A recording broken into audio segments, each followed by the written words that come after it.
우리가 살다 보면 중한 병에 걸리거나 또는 가족 중에 누가 큰 병에 걸리거나 할 때, 큰일이 터졌구나. 그런 걸 우리는 느끼게 됩니다. 사업을 하다가, 기업을 경영하다가 뜻하지 않는 암초를 만나거나 또 자녀를 양육할 때 또 우리는 큰 곤란을 겪을 수도 있습니다. 그때마다 우리는 이 일을 어떻게 하면 좋을까 하고 당황하고 걱정하기 마련입니다. 내 힘으로 해결하지 못하는 문제 때문에 근심과 걱정이 우리를 짓누를 수 있습니다. 내가 능히 해결할 수 있다면 좋겠지만 그러지 못하기 때문에 우리는 이런 생각도 합니다. 어째서 내게 이런 일이 있었을까? 내가 좀 더 잘했다면 좋았을 텐데 하면서 스스로 자신을 책망하기도 합니다. 어떻게 이 문제를 해결해 나가면 좋을까 고민도 합니다. 그러면서 이 난관에 처해 있는 자기 모습을 보면 참 궁색하고 또 때로는 처량하게 느껴질 수도 있습니다. 그런데 남들도 나를 그렇게 보지 않을까 생각하면 누구한테 얘기도 할 수 없고 혼자만 고민할 수 있습니다. 누구나 그럴 수 있습니다. 이렇게 어려움을 당했을 때 가장 먼저 우리에게 힘이 되는 사람은 우리의 가족과 형제입니다. 성경에도 지혜자는 이렇게 말했습니다. 친구는 사랑이 끊어지지 아니하고 형제는 위급한 때를 위하여 낳느니라. 공동 번역에서는 좀 더 쉽게, 현대인의 성경에서는 변함없이 서로 사랑하는 것이 친구이며 위급할 때 서로 돕는 것이 형제이다. 그렇죠. 그래서 변함없이 우정을 보여주는 친구가 있는 사람, 참 행복한 사람입니다. 그리고 평상시에 혈육과 형제들과 우애를 돈독하게 하는 것은 매우 중요한 일이기도 하고 복 있는 일이기도 하고 지혜로운 일이기도 합니다. 제가 신앙생활을 정의할 때 신앙이란 참되고 따뜻하게 사는 것이다 라고 정의한 것은 이런 면에서 의미가 있다고 생각합니다. 우리가 신앙생활을 할 때 진실되게 살면 사람들한테 신임을 얻을 것이고 또 사람들을 따뜻하게 대하면 어려운 일이 있을 때 서로 도움을 주고받을 수 있으니까 신앙이라고 하는 것은 구도와 상생, 진실과 따뜻한 마음씨를 가지고 살기 위해서 힘쓰는 것이다. 그렇게 정의를 하는 것이지요. 제가 이렇게 신앙을 정의할 때 저희 아내가 말하기를, 목사님은 신앙이나 이렇게 성경 이야기를 설명할 때 성경에 있는 말을 좀 사용해 주세요. 구도, 상생 그런 말보다는 성경에 있는 용어를 사용해 주세요. 이렇게 저한테 제안을 하더라고요. 그러나 여러분, 사람이 언어를 구사하는 것은 마치 화가에게 있어서 물감을 사용하는 것과 같습니다. 어떤 화가는 아무 물감이나 쓰지 아니하고 꼭 이런 모습을 나타내고 싶은데 어떤 소재를 쓰면 좋을까 고민하다가 심지어 돌가루를 가지고 그림의 재료로 사용하기도 하고, 어떤 사람들은 소나무 껍질을 통째로 벗겨가지고 그것을 가지고 이 화가의 재료로 사용하기도 합니다. 사람이 꼭 표현하고 싶은 말이 있을 때는 이렇게 그 말의 의미를 새롭게 발견했거나 터득을 했다 하면 새로운 용어를 가지고 설명할 그럴 수가 있습니다. 당연히 그렇게 해야 됩니다. 신앙이라고 하는 말은 어떻게 생각해 보면은 신앙 하면은 큰 예배당도 생각이 되고 뜨거운 찬양도 생각이 되고, 신앙 하면 성경 공부도 생각이 될 수 있고, 어떤 사람에게 있어 신앙 그러면 성황당이나 무당에게 점 보는 이런 것들도 신앙의 개념이라고 우리 속에 떠오를 수 있습니다. 진리라는 말도 생각해 보면 진리가 뭐냐 하고 예수님을 믿는 사람들에게 물어본다면 그냥 아무 생각 없이 이렇게 말할 수 있어요. 예수님이 진리지. 예수님이 말씀하시길 내가 곧 길이요 진리요 생명이라고 하셨지 않습니까? 그러므로 예수님이 진리지요. 이렇게 진리는 예수님이다. 이런 식으로 가볍게 생각해 버릴 수도 있습니다. 어떤 사람들은 진리라고 하는 것은 기독교에서 믿는 교리를 말하는 거야. 예를 들면 하나님이 세상을 창조하셨다. 예수님이 우리 죄를 위하여 죽으셨다. 그런 것을 진리라고 하는 거야. 이렇게 교리적 지식을 진리라고 생각할 수도 있습니다. 그러나 제가 신앙이라고 하는 것은 진리를 추구하는 구도와 상생이라고 할 때 이 진리라고 하는 말은 문자 그대로 진리가 뭡니까? 참이죠, 참. 그러므로 저는 지금 신앙이라고 하는 그림을 그릴 때 신앙을 우리가 기존에 있는 개념을 그대로 따라 그리고 싶은 것이 아니라 신앙이라고 하는 것이 뭐냐? 신앙은 교리를 외우는 것도 아니요. 신앙은 예수님을 믿습니다, 믿습니다, 믿습니다 반복하는 것도 아니요. 신앙이라고 하는 것은 참을 추구하는 것이다. 참되게 살고 그리고 사람들과 더불어 따뜻하게 서로 더불어 살아가는 길을 찾고자 하는 구도의 삶, 상생의 삶이라고 설명함으로써 신앙이 무엇인가 하는 것을 오늘 이 시점에 새롭게 그려보려고 하는 것입니다. 이렇게 신앙인들도 참되게 따뜻하게 살아가다 보면 삶 가운데 어려운 일을 만날 수 있습니다. 그때마다 우리들은 형제들과 또 친구들의 도움을 받아서 그 어려움을 극복해 나가곤 합니다. 그런데 우리 가족 중에 누가 정말 큰 병에 걸렸다면 그때는 우리가 어떻게 할까요? 그 가족을 살리기 위해서 우리는 병원에도 모시고 가고 그리고 몸에 좋다고 하는 것들도 먹여도 보고 또 어떤 사람들의 이야기를 들으니까 어떤 목사님이나 어떤 기도원에 가면 이런 병을 고쳐주는 기적이 일어난다 하더라. 그래서 기도원에도 모시고 가고 싶은 생각이 들 수 있습니다. 그래서 아무개가 똑같은 병에 걸렸는데 이렇게 해서 고쳤다더라. 그렇게 한다면 정말 그런 말에 귀가 솔깃해지지 않을 사람은 드물 것입니다. 기독교회 안에도 병고침을 받았다는 이야기들이 많이 있습니다. 여러분 주변에도 그런 분들이 있을 겁니다. 누구는 기도해서 병이 나았다더라. 그런데 신앙을 가지고 있는 공동체 안에서는 병고침에 대한 이 이야기는 보편적입니다. 불교에는 병고침의 이야기 없을까요? 불교에도 있습니다. 고고학자들이 2000년 전에 돌판 하나를 캐냈습니다. 근데 그 돌판에는 어떤 내용이 새겨져 있냐면은 병을 고쳐주는 어떤 신에게 와서 빌었더니 그 신이 자기 아들을 고쳐주어서 아들이 아마 다리가 아팠나 봐요. 그 돌판에 다리 모양을 새겨놓고 감사의 글귀를 써놓은 그런 돌판을 발견했습니다.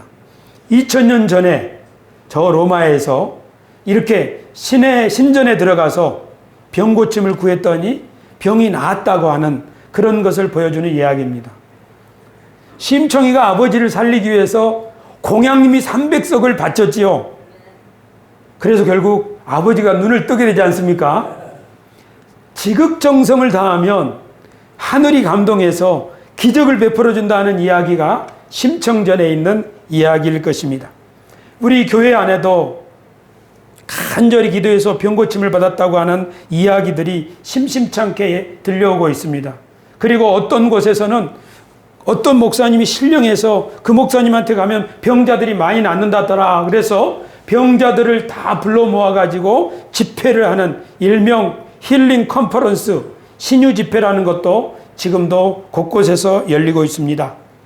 우리도 병에 걸리면 그런 신유 집회에 가서 병 낫기를 빌어야 되는지, 그런 은사를 가진 사람에게 가서 내 병 좀 고쳐주세요 해야 되는 것인지, 우리가 그런 것을 어떻게 이해해야 되는 것인지, 오늘날에도 하나님이 기도하면 병을 고쳐주신다, 정말 그러는 것인지, 성경은 이에 대해서 뭐라고 말하는 것인지, 이런 것을 오늘 주제로 생각해 보려고 합니다. 우리 기독교 신앙이 넘어야 될 세 번째 산이 바로 이것입니다. 첫 번째 산은 무엇이었습니까? 신앙생활 왜 하는가? 신앙생활의 궁극적 목적이었습니다. 두 번째는 무엇이었습니까?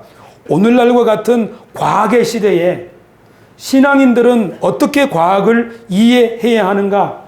과학과 신앙의 조화를 위한 성경 읽기였죠. 그리고 오늘 세 번째 시간입니다. 그리스도인들은 병고침 이것을 어떻게 이해해야 되는가 하는 것입니다. 성경에는 병고침에 대한 이야기가 많이 기록되어 있습니다. 특별히 예수님의 생애를 기록한 복음서의 5분의 1, 20%가 병자를 치료하는 병고침의 이야기입니다. 예수님께서는 스스로 병자들을 치료하셨을 뿐 아니라 제자들을 보내시면서 병자들을 치료하는 권세를 주셨습니다. 그런데 성경에 예수님이 왜 병자를 치료하셨는지, 또 성경에는 예수님이 병자를 치료하신 이야기가 왜 기록되어 있는지 오늘 성경을 통해서 확인해 보겠습니다. 마태복음 8장 16절부터 17절입니다. 저물매 사람들이 귀신 들린 자를 많이 데리고 예수께 오거늘 예수께서 말씀으로 귀신들을 쫓아내시고 병든 자들을 다 고치시니 이는 선지자 이사야를 통하여 하신 말씀에 우리의 연약한 것을 친히 담당하시고 병을 짊어지셨다 함을 이루려 하심이더라. 아멘. 이루려 하심이더라. 무엇을 이루려 하심이더라? 이사야 선지자의 예언을 이루려 하심이더라. 그러니까 성경에 예수님의 병고침의 이야기를 기록한 마태가 예수님이 이렇게 많은 기적, 병고치는 기적을 행하셨는데 그것은 일찍이 이사야 선지자가 이런 분이 오셔서 우리의 병을 고치고 우리 대신 고난을 당할 것이다 말씀하셨는데 그분이 바로 우리의 메시아가 될 것인데 그분이 바로 이분이라는 것을 증거하는, 말하자면 예수님의 기적은 예수님이 하나님께로부터 보내심을 받은 자라고 하는 표시라는 뜻입니다. 그러므로 요한복음에서는 예수님의 기적을 기적이라고 말하지 않고 표적이라고 말을 했습니다. 무슨 뜻입니까? 예수님이 하나님의 메시아라고 하시는 표시라는 뜻입니다. 예수님께서는 제자들을 보내시면서 복음을 전하라고 보내시면서 내가 너희들에게 복음을 전하라고 보내는데 이 보내는 것은 하나님이 너희와 함께 하시는 것이고 이 복음은 틀림없는 사실이라고 하는 것을 하나님이 표시로 나타내 줄 것이다. 그래서 너희에게도 표적이 일어날 것이다 라고 약속을 해주셨습니다. 그것이 바로 마가복음 16장입니다. 우리 같이 한번 읽으시겠습니다. 시작.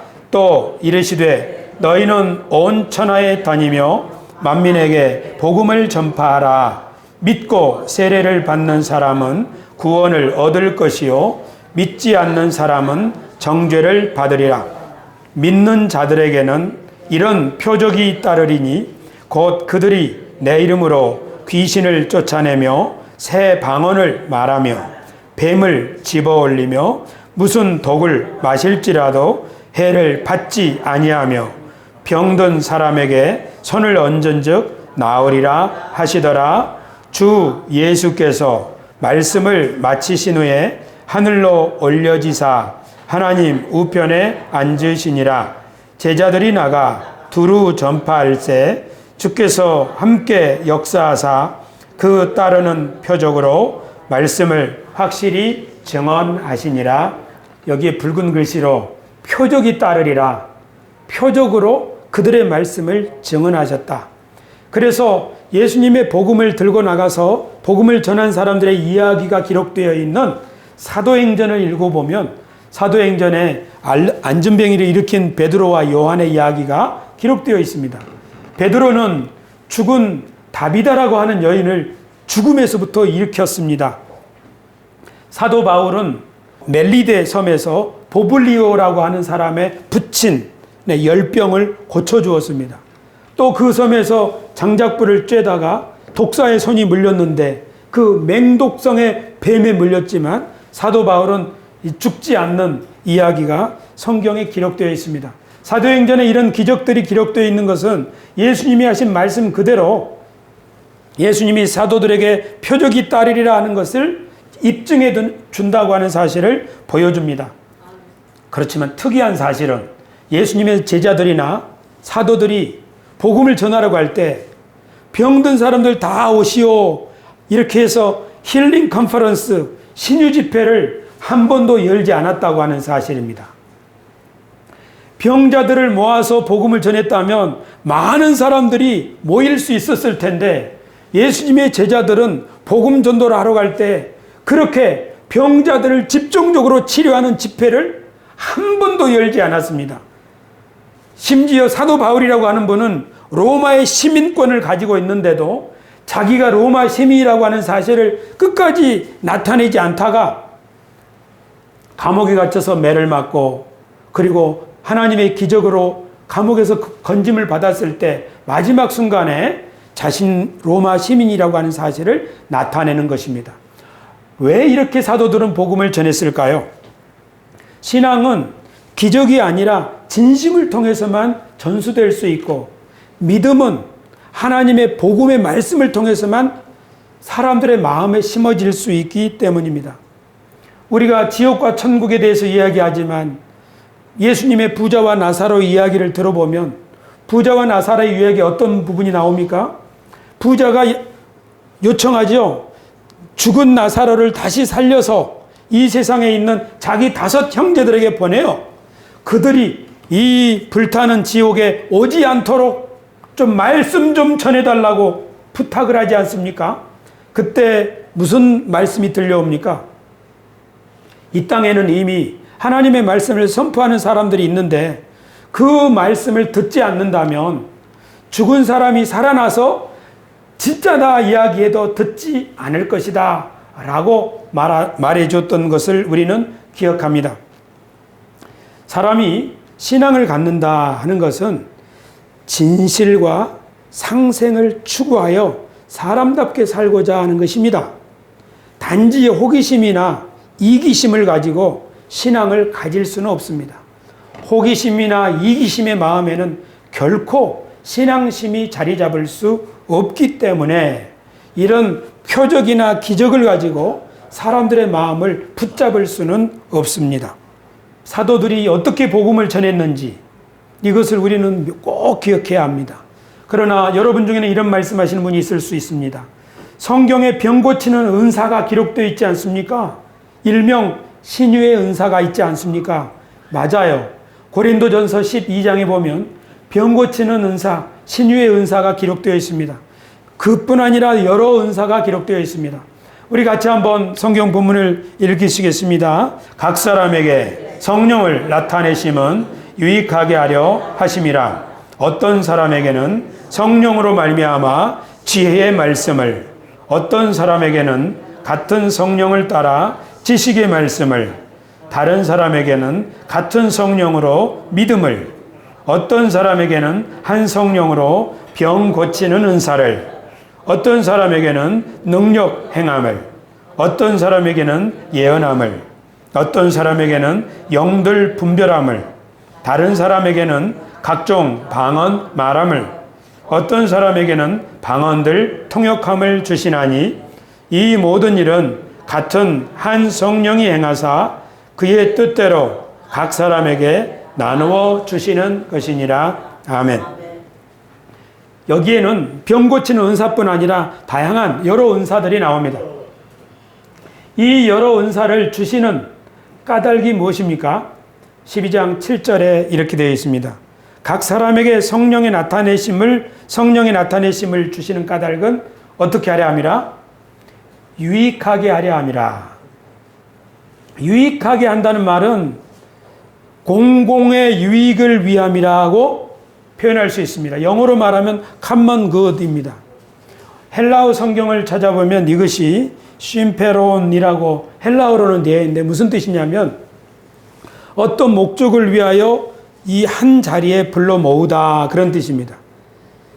도움이 되기 위하여 사용하다 그런 의미가 여기에 있습니다.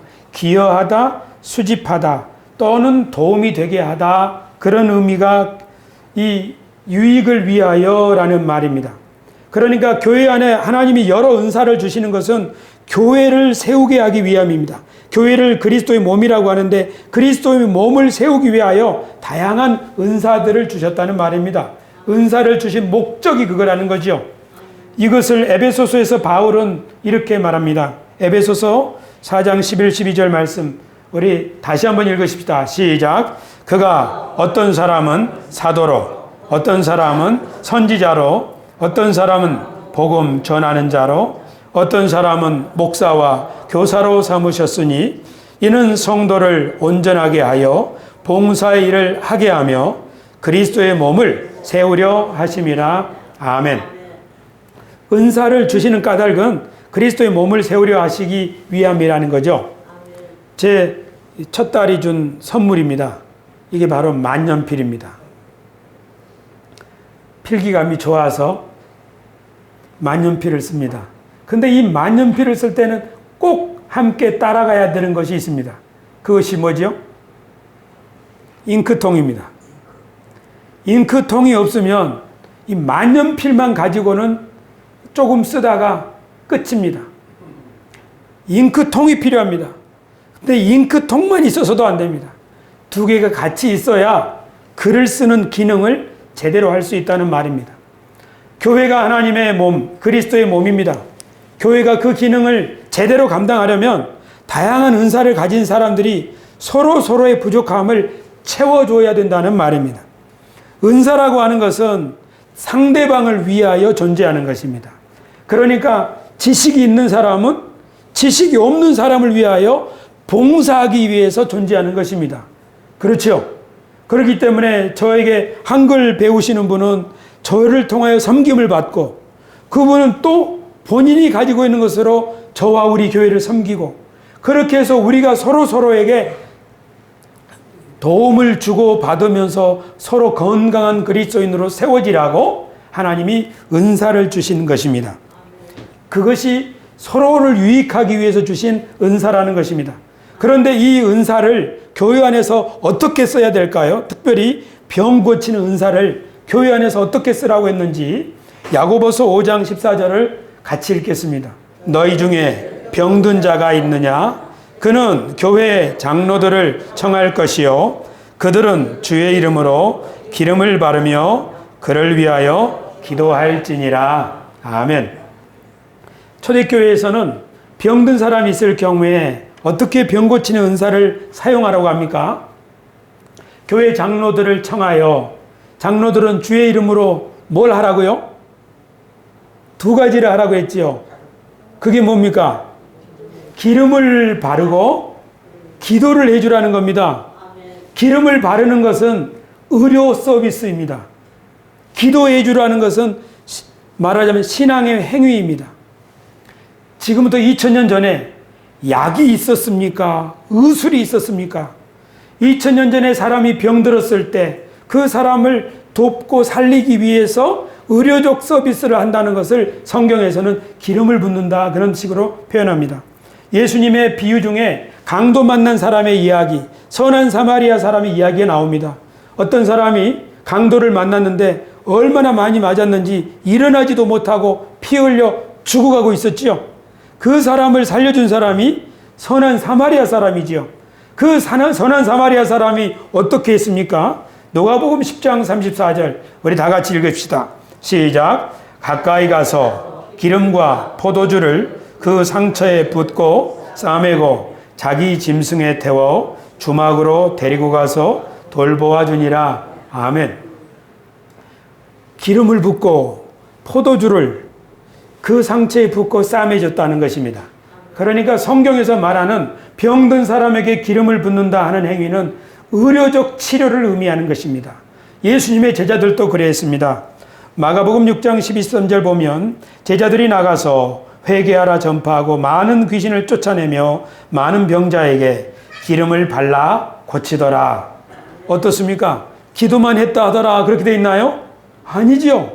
기름을 발라 고치더라 그렇게 말하고 있지 않습니까? 지금부터 400년 전에 조선시대에 허준이라고 하는 의사가 동의보감을 이렇게 썼습니다. 근데 드라마 허준을 보면 허준은 약으로만 사람을 고치는 것이 아니라 약을 지극정성으로 다려서 그 사람을 잘 돌보아 주는 것을 드라마에서 알 수 있습니다. 이렇게 사람을 고치는 데 있어서는 약, 의료적 돌봄, 지극정성 이런 게 필요하다는 말입니다. 2000년 전에 오죽하겠습니까?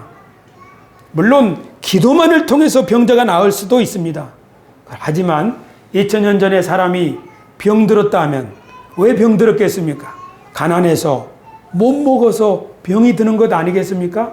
그러므로 먼저 상처에 기름을 바르고 먹을 것을 챙겨주고 하면서 잘 돌보아 주는 것, 그리고 거기에 믿음을 가지고 기도해 주는 것, 이것이 바로 초대교회에서 병 고치는 은사가 사용되어지는 방식이라는 사실을 믿으시기를 축원합니다. 로마서 12장에서 바울 사도가 은사를 쓸 때 그렇게 하라고 말씀합니다. 로마서 12장 6절로 8절에 우리에게 주신 은혜대로 받은 은사가 각각 다르니 그 은사를 쓸 때에는 예를 들면 예언의 은사를 받은 사람은 믿음의 분수대로, 섬기는 일이면 섬기는 일로, 가르치는 자면 가르치는 일로, 위로하는 자면 위로하는 일로, 구제하는 자는 성실함으로, 다스리는 자는 부지런함으로, 긍휼을 베푸는 자는 즐거움으로 할 것이니라. 이것이 은사를 사용하는 방식입니다. 다 뭔 말입니까? 섬기라는 말이지요. 오늘날 병 고치는 은사가 어떻게 발휘될 수 있습니까? 서로 돌보아주며 의료적 서비스를 받을 수 있도록 도와줘야 됩니다. 그리고 믿음으로 기도해 줘야 합니다. 그 사람이 병원 갈 돈이 없으면 병원에 갈 수 있도록 돈을 지원해 주는 것이 성경적인 병 고치는 은사의 활용법이라는 사실을 믿으시기를 축원합니다. 성경에서는 신유 집회를 열어서 벌거벗은 임금님 놀이를 하라고 하지 않았습니다. 지금부터 182년 전 덴마크의 동화작가 안데르센이라고 하는 분이 벌거벗은 임금님이라는 동화를 발표했습니다. 원래 제목은 임금님의 새 옷입니다. 여러분들이 아시는 이야기이지만 간단하게 요약하자면 이것입니다. 어떤 나라에 굉장히 머리 좋은 사기꾼들이 있었습니다. 근데 이 사기꾼들은 그 나라의 임금님이 좋은 옷이라면 사죽을 못 쓰는 사람이라는 사실을 알고 있었습니다. 그래서 이 사기꾼들이 자, 이번에 한탕 해보자. 이번에 쓸 카드는 신기한 옷을 만드는 재주가 있다고 광고를 하자. 근데 이 옷은 자격이 없는 사람이나 바보들한테는 보이지 않는 옷이라고 광고를 하자. 근데 이 옷이 너무너무 탁월한 옷이라고 광고를 사방했습니다. 그랬더니 그 나라에 옷 잘 만드는, 특별히 신기한 옷을 만드는 이런 사람들의 이야기가 퍼지고 퍼져서 임금님의 귀에까지 들어왔습니다. 임금님은 그런 사람이 있단 말이냐? 그렇다면 돈을 줘서 내 옷 좀 만들어 달라고 해라. 그렇게 해서 이 사기꾼들은 임금님으로부터 돈을 많이 받아가지고, 그리고 옷감 짜는 이런 배틀도 준비하고 해서 열심히 이제 옷감 짜는 배틀을 털커덩 하면서 일을 시작했습니다. 시간이 지나서 임금님이 궁금해서 신하를 보냈지요. 얼마나 작업이 진척됐는지, 옷감이 얼마나 멋있는지 가서 보고 오너라 해서 신하가 임금님의 명을 붙잡아서 이 사람들이 신기한 옷감을 만든다고 하는데, 그런데 자격이 없는 사람이나 바보들에게는 그 옷감이 눈에 보이지 않는다고 하는데 도대체 어떤 옷이길래 그런가 하고 이렇게 신하가 와서 그 제단사들의 일하는 장면을 보니까 깜짝 놀랐어요. 아니, 옷감이 눈에 보이지 않아. 뭐야? 이 사기꾼들 아니야? 이런 생각도 있었지만, 자격이 없는 사람이나 바보들한테는 옷감이 보이지 않는다고 하는데, 만약에 내가 옷감이 안 보인다 그러면은 내가 바보란 소리 아니야? 그래서 이 신하는 잘하고 계시네요. 그러고는 돌아가서 임금님에게 보고했습니다. 정말 신기한 옷감을 잘 만들고 있다고요. 그래서 임금님은 흐뭇해져서 기다리다가 또 다른 신하를 보냈습니다. 이 신하도 가서 역시 보더니 처음에는 가슴이 철렁했지만 다시 생각을 돌이켜서 임금님에게 똑같이 보고를 했습니다. 이제 임금님이 드디어 그 제단사들이 옷 많은데 찾아왔습니다. 아, 임금님도 보니까 옷감이 눈에 안 보이는데, 자기가 지금 옷감이 눈에 안 보인다고 그러면은 온 세상 사람들에게 나는 바보요, 이런 말을 들을 것 같아서 임금님도 이야 옷이 멋지구나. 이 제단사 사기꾼들은 한 걸음 더 나가서 임금님과 왕비의 옷을 다 만들었다고 그러고 이제 옷을 입고 온 백성들에게 행차를 하십시오. 이 세상에서 한 번도 본 적이 없는 이 신기한 옷을 모든 백성들이 볼 수 있게 하십시오. 임금님은 내키진 않지만 바보라는 소리를 들을 수가 없기 때문에 드디어 임금님이 그 옷을 입고 모든 백성들 앞에 나섭니다. 신하들도 입을 모아서 우와 멋집니다 하고 아부의 아부를 하고 신하들이 아부를 하니까 일반 백성들도 임금님 모습 너무 멋지다고 다들 이 놀이에 동참을 했습니다. 그런데 동네 길바닥에서 뛰어놀던 꼬마 아이가 그 장면을 보더니 얼라 임금님이 빨가벗었네. 그 아이의 한마디에 사람들이 뭐 빨가벗었다고? 빨가벗었대. 이 거짓이 한순간에 탁 드러나고 이 사람들이 믿고 있는 이 거짓의 탑, 그것이 온천에 폭로되는 이 이야기. 오늘날의 신유 집회가 이런 면이 있다고 저는 생각합니다. 목사들은 신령한 은혜가 있어서 병 고치는 은사가 있다. 예수님이 믿는 자들에게는 이런 표적이 따르리니 병자에게 손을 얹은 즉 나으리라. 그 예수님도 그렇고 제자들도 그렇고 사도행전 28장까지 병 고치는 기적이 있으니 내가 사도행전 29장을 쓰리라. 그런 마음을 가지고 신유의 집회를 개최하고 성경을 인용하면서 성경 말씀대로 병자가 나을 것이라고 선포합니다. 그러면 거기에 참석한 병자들도 믿음이 없다는 소리를 듣지 않으려고 믿습니다. 그 말에 호응을 하면서 벌거벗은 임금님 놀이에 군중들도 동참합니다. 교우 여러분, 하지만 이 신유 집회에서 사용하고 있는 가장 널리 쓰여지고 있는 성경 구절이 무엇입니까? 그것은 바로 이것입니다. 그가 채찍에 맞음으로 너희는 나음을 입었도다.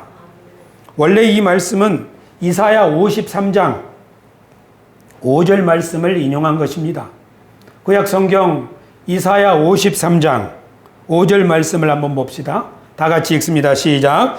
그가 찔림은 우리의 허물 때문이요 그가 상함은 우리의 죄악 때문이라. 그가 징계를 받음으로 우리는 평화를 누리고 그가 채찍에 맞음으로 우리는 나음을 받았도다. 아멘. 이 구절을 잘 보시기 바랍니다. 이 구절을 보면 이사야 선지자가 예언하고 있던 백성들의 상황이 나옵니다. 그것은 어떤 상황입니까? 지금 이스라엘 백성들은 허물이 있는 백성입니다. 지금 이 백성은 죄악 가운데 살고 있습니다. 지금 이 백성은 하나님과의 평화가 깨져버린 상태입니다. 그런데 이사야 53장을 전체적으로 읽어보면 그렇지만 이 허물 많은 패역한 백성들을 위해서 죄 없는 여호와의 의로운 종이 이 백성들을 대신해서 고난을 받는다는 이야기가 기록되어 있습니다. 지금 백성들이 무엇이 병들었습니까? 그들의 영혼이 병들었습니다. 그들의 생활이 병들었습니다. 그들의 대인 관계가 병들었습니다. 그들의 사회가 병들었습니다. 그리고 그들의 육체도 병들었을 것입니다. 그러므로 그가 채찍에 맞음으로 너희가 나음을 입었도다 하는 이 말이 꼭 몸의 질병만을 고침을 받을 거라는 말이 아닙니다. 오히려 이것은 더 넓은 의미에서의 고침을 말하고 있습니다. 이 이사야 53장을 인용한 베드로전서 2장 24절도 그런 맥락입니다. 베드로 사도는 베드로전서 2장에서 이런 말합니다. 비방하는 말을 버리고 순전하고 신령한 젖을 사모하라. 두 번째, 예수께 나아가 거룩한 제사장이 되어라. 세 번째, 선한 일을 하는 거룩한 백성이 되어라. 하나님의 종들처럼 선을 행하고 고난을 참아라. 예수님도 의인으로서 불의한 자를 대신하여 고난을 받으셨느니라. 이렇게 그리스도인들의 삶에 대해서 언급하면서 마지막 24절에 이 말씀을 합니다. 뭐라고요? 친히 나무에 달려 그 몸으로 우리 죄를 담당하셨으니 이는 우리로 죄에 대하여 죽고 의에 대하여 살게 하려 하심이라. 그가 채찍에 맞음으로 너희는 나음을 얻었나니. 그러니까 너희가 나음을 얻었다 이 말은 무슨 뜻입니까? 더 이상 죄에 대해서 살지 말고 죄의 종로로 하지 말고 의에 대하여 살아라. 이제 예수님이 채찍에 맞으심으로 너희가 새 사람으로 영혼도 생활도 언어도 삶도 가치관도 다 새롭게 되었으니 새로운 삶을 살라고 하는 그런 말씀이라고 우리는 본문을 이해할 수 있습니다. 예수님은 성경의 말씀에 하나님은 우리를 치료하시는 여호와라고 출애굽기에 기록되어 있습니다. 맞습니다. 하나님 우리를 치료하시는 하나님 맞습니다. 하지만 이 본문에 있는 말씀, 그가 채찍에 맞음으로 너희는 나음을 얻었도다, 이것을 가지고 우리 병나음에 계속적으로 적용하고 우리 신앙 전반에 대한 이야기를 언급하지 않는 것은 자기 논의 물대기라고 생각할 수밖에 없습니다. 거기다가 히브리서 13장 8절 말씀 있는 것처럼 예수 그리스도는 어제나 오늘이나 영원토록 동일하시니라, 이 두 가지 말씀을 한꺼번에 섞어가지고, 예를 들면 그가 채찍에 맞음으로 너희는 나음을 얻었도다, 예수 그리스도는 어제나 오늘이나 영원토록 동일하시니라, 그 두 말씀을 찝어서 선포를 하면 병든 사람들은 모두 다 그 말에 꼼짝없이 걸리게 됩니다. 설교를 하는 목사도, 병 고치려고 하는 목사도, 신도도 벌거벗은 임금님 놀이를 하다가 결국에는 지쳐버리고 맙니다. 우리 현재 기독교회가 벌거벗은 임금님 놀이를 하다가 지쳐버린 상태입니다. 이런 상황에서 무엇이 진실인지, 그 말씀의 원래 의미가 무엇인지 말해줄 어린아이와 같은 솔직한 사람이 필요하다고 저는 확신합니다. 그래야 우리가 바른 정신으로 돌아와서 바른 신앙생활을 할 것 아닙니까? 동의하시면 아멘 합시다. 불법 다단계에 빠지는 사람들은 돈이 많은 부자들이 아니라 돈에 궁한 가난한 사람들입니다. 이 돈에 갈급한 사람들을 꿰어서 종으로 삼아서 그들로부터 착취하는 것이 불법 다단계 아닙니까? 두려움과 성공 욕망을 자극하여 사람들로 하여금 헛된 꿈을 꾸게 하는 이런 것처럼 신유 집회와 은사 집회가 그런 그릇된 방면으로 흐르는 경향이 많이 있습니다. 우리들은 인기를 먹고 사는 사람들입니다. 연예인들만 그런 것이 아닙니다. 인기가 뭡니까? 사람인의 기운 기자입니다. 사람이 우리들에게 기운을 불어주는 거죠. 사람들이 인정해주고 사람들이 칭찬해주는 것, 그것이 인기입니다. 그러나 신앙은 무엇입니까? 신앙은 인기가 아니라 신기를 힘입어 사는 사람들입니다. 신기가 무엇입니까? 하나님의 기운입니다.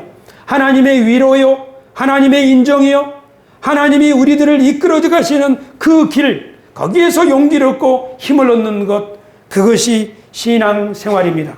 믿으시면 아멘 합시다. 요새 말에 관종이라는 말이 있습니다. 관종이라고 하는 말은 네 글자의 줄임말이죠. 뭐죠? 이거 강단에서는 어울리지 않는 비속어입니다만은 관심에 굶주려 있는 종자다. 그래서 관심종자. 오늘날 모든 사람들이 사람들로부터 관심을 받고 사람들로부터 인정을 받고 그것에 목말라 하기 때문에 거꾸로 사람들의 종이 될 수 있고, 어린아이도 뻔히 알 수 있는 것을 보고도 눈이 가려버려서 보지 못하는 거지요. 눈이 가려버리게 하는, 우리의 눈을 가려버리게 하는 이 안대와 같은 것, 그것이 바로 우리 속에 있는 두 가지, 하나는 두려움이요, 하나는 탐심입니다. 두려움 때문에 우리는 성경을 제대로 보지 못하고 탐심 때문에 우리는 사기꾼들을 구별해내지 못하고 있습니다. 교회 목회자들과 성도들은 교회가 부흥해야 된다고 하는 부흥병, 성공병에 사로잡혀서 은사에 집착하거나 사람에 연연하기가 쉽습니다. 목사나 성도들이 진리 안에서 자신의 생명을 주님께 맡겼다면, 자신의 사역을 하나님의 손에 의탁했다면 더 이상 사람이나 물질이나 그런 것에 연연할 필요는 없을 것입니다. 우리는 더 이상 벌거벗은 임금님 놀이에 들러리 서지 말아야 하겠습니다.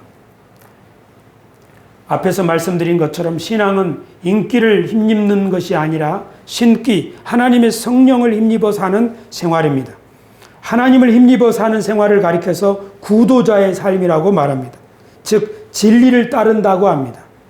가짜가 무엇인지, 저 번쩍거리는 것이 어째서 우리를 미혹하는 것인지 그것을 구별할 수 있기 위하여 진실과 참을 추구하는 삶, 그것이 진실한 신앙생활입니다.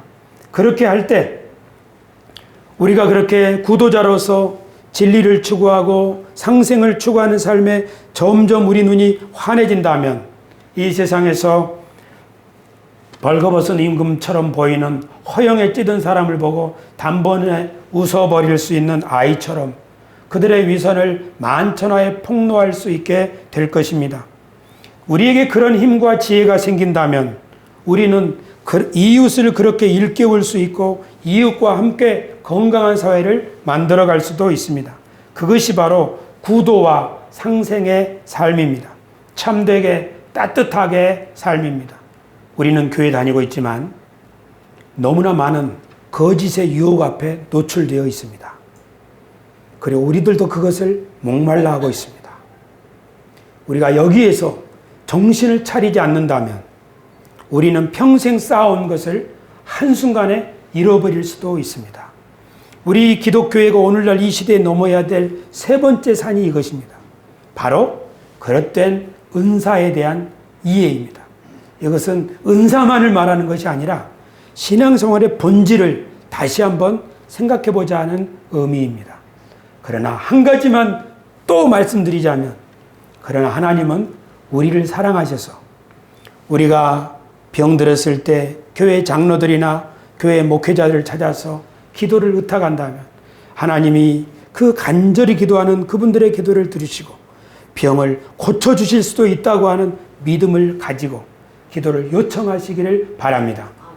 그러나 병고침만이 능사라고 생각하는 그런 신유집회 같은 데 가서 자신의 모든 것을 허비해버리지는 마시기를 축원합니다.